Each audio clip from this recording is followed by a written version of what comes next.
Posłuchajmy Andrew Hubermana i Jordana Petersona mówiących o uzależnieniu od hazardu. The reason gambling works, the reason why people will throw their lives away, the reason why people go back again and again and again to places like Las Vegas and Atlantic City is because of the hope and anticipation. Those are cities and places built on dopamine. Okay? They are leveraging your dopamine system.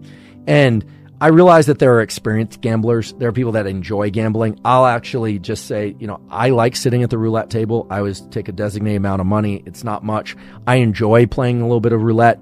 I certainly enjoy when I win. I certainly don't like it when I lose, but I do it sheerly for the pleasure of playing, and I do it very seldom. I don't have a gambling problem. And if I did, I'd probably tell you, but I don't have a gambling problem. Yet people throw away their entire lives on gambling. And as a friend of mine who's a certified addiction treatment specialist tells me that, gambling addiction is particularly sinister because the next time really could be the thing that changes everything. Unlike other addictions, the next time really could change everything, and that's embedded in the mind of the gambling addict. And rarely does it work out in favor of the well-being of the gambling addict and their family.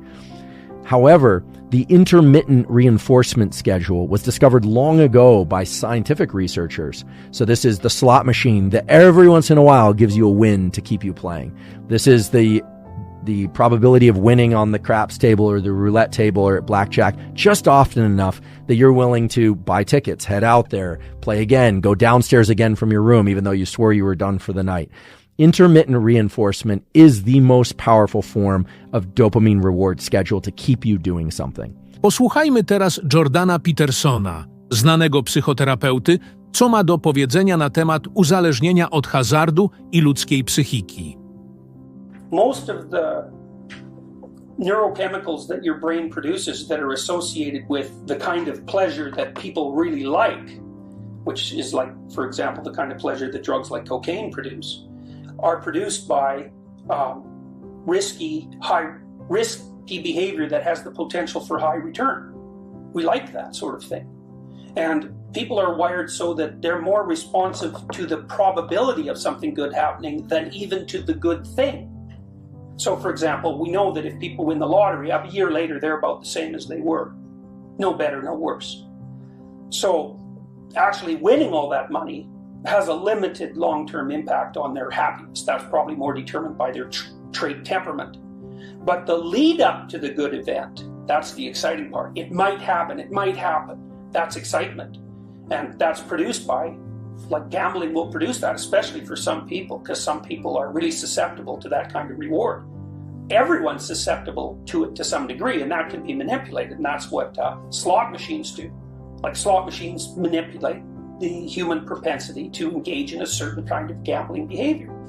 And why do people gamble? Sometimes taking a risk really pays off.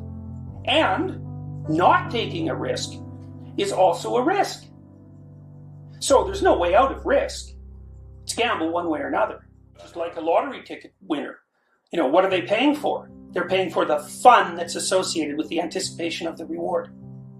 And the brain, your emotional brain isn't that great at calculating mathematical probabilities. And so it sort of says you have some chance of winning $50 million. Well, it might be 1 in 380 million, but your anticipation system isn't a mathematical system. It just says, well, you have some chance. That's a lot more than none. Dzięki za obejrzenie.